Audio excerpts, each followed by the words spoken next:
ሰላም ጤና ይስጥልን ክቡራን የዩቲዩብ ቤተሰቦች፣ የሰዓቱን አጫጭር መረጃዎች እየቀርብ ያለው እስከ ፍጻሜው አብራችሁን ቆዩ።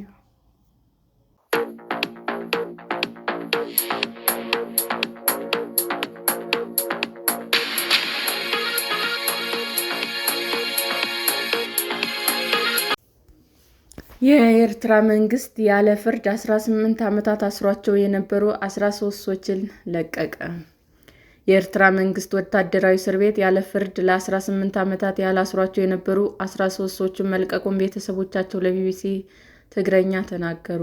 13ቱ ግለሰቦች ታስረው የነበረው በአስቸጋሪ አኗኗር ማይስረዋ ተብሎ በሚጠራው ጥብቅ ቁጥጥር በሚደረግበት ወታደራዊ እስር ቤት ነው።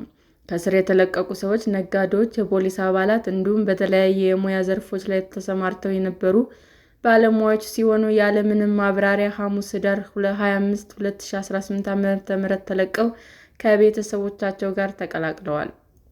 በማይሰረዋ ወታደራዊ እስር ቤት ታስረው የነበሩና ስማቸው እንዳይገለጥ የጠየቁ አንድ ግለሰብ ለቢቢሲ ትግረኛ እንደተናገሩት ጥቅምት 2000 ዓ.ም ላይ በወቅቱ የሀገር ውስጥ ደህንነት ኃላፊ ከነበሩት ከኮሎኔል ስምዖን ገብረ ድንግል የግድያ ሙከራ ጋር ተያይዞ በቁጥጥር ስር መዋላቸውን ገልጸዋል። አክለውም የተያዙት ከሁለት ነጋዴዎች ጋር በተያያዘ መሆኑን አብራርተዋል።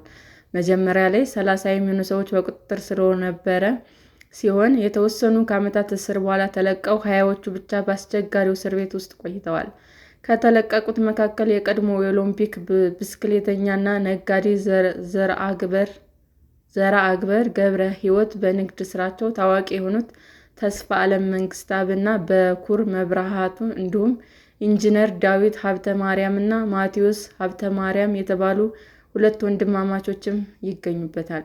በተጨማሪም ስድስት ነባር የኤርትራ ፖሊስ አባላት 2 አስርተ ዓመታት ለሚጠጋ ጊዜ ከቆዩ እስር በኋላ ከተለቀቁት መካከል ናቸው። ከእነዚህ መካከል የቀድሞ ወንጀል መከላከያ ኃላፊ፣ የወንጀል ምርመራ፣ ፋይናንስ እና አስተዳዳሪ እንዲሁም ደህንነት ኃላፊዎች እንዲሁም ካፒቴን እና 2 ከፍተኛ የምርመራ ባለሙያዎች ይገኙበታል። ከተለቀቁት መካከል የቀድሞ የሀገር ውስጥ ደህንነት ባለሙያ እንደሚገኙበትም ቢቢሲ ኤርትራ ውስጥ ከሚገኙ ምንጮች ማረጋገጥ ችሏል።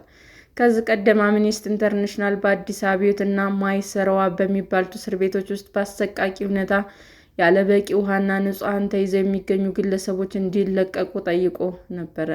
ካለ ፍርድ ቤት ውሳኔ ለረጅም ዓመታት በእስር ላይ የቆዩት ግለሰቦቹ በቆይታቸው ወቅት ቤተሰቦቻቸው እንዲጠይቋቸው አልተፈቀደላቸውም። 13ቱ የተለቀቁ ሰዎች በ18 ዓመት የእስር ቤት ቆይታቸው ወቅት ፍርድ ቤት ቀርበው እንደማያውቁም ተገልጿል።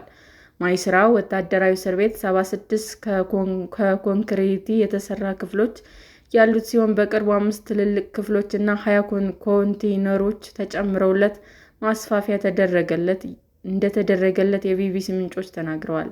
ማይስረዋ የሚገኘው ከኤርትራ ዋና ከተማ አስመራ ወጣ ብሎ በሰሜን ምዕራብ 9 ኪሎ ሜትር ርቀት ላይ ነው። የኤርትራ መንግስት የግለሰቦችን መለቀቅ በተመለከተ እስካሁን ድረስ ያለው ነገር የለም።